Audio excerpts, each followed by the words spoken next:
Hello, and welcome back to Just Ask the Appraiser, the podcast where we explore all things related to real estate appraisal. I'm your host, Miles Hamrick, and today we have a fascinating topic to dive into.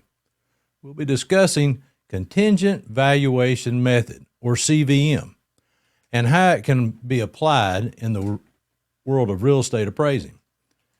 Now, if you're not familiar with the Contingent Valuation Method, it's a technique used in economics and appraising to estimate the economic value of non-market goods or services by directly asking people about their willingness to pay for those goods and services.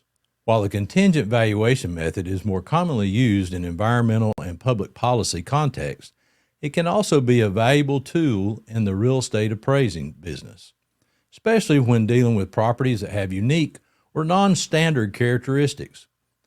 So let's jump in and explore how, as a professional real estate appraiser, you can apply the contingent valuation method in your practice. First things first, let's understand what we're dealing with here.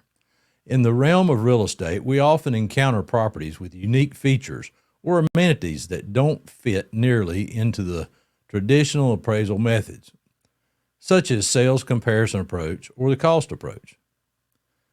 This is where the contingent valuation method comes into play. It allows us to assign a value to these non-standard property attributes by surveying potential buyers or users of similar properties and asking them how much they'd be willing to pay for that specific feature. The willingness to pay or not to pay becomes a critical factor in our appraisal process. Now let's break down the steps of applying the contingent valuation method in real estate appraising.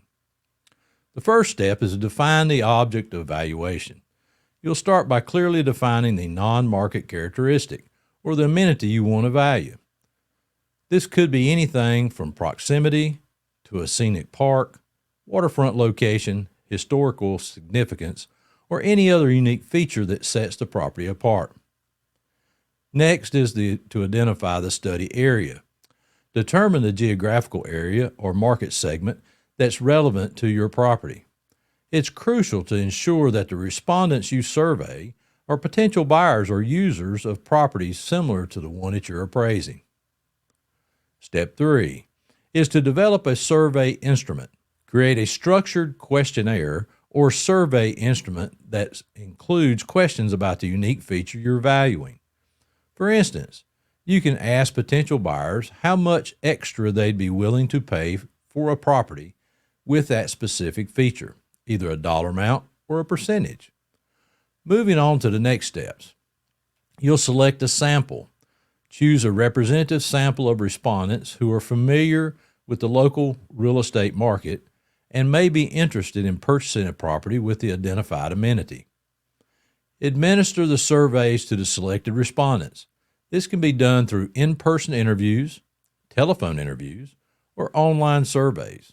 Present the respondents with hypothetical scenarios and ask them about their willingness to pay or not pay for the unique feature.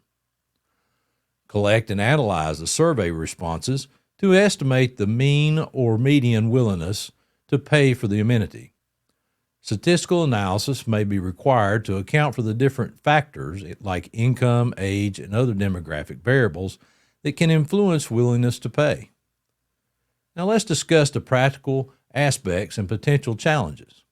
If the survey indicates that buyers are willing to pay an additional $10,000 for a waterfront location, you can add that amount to the property's value. Consider limitations. It's essential to be aware of the limitations and potential biases associated with the contingent valuation method approach.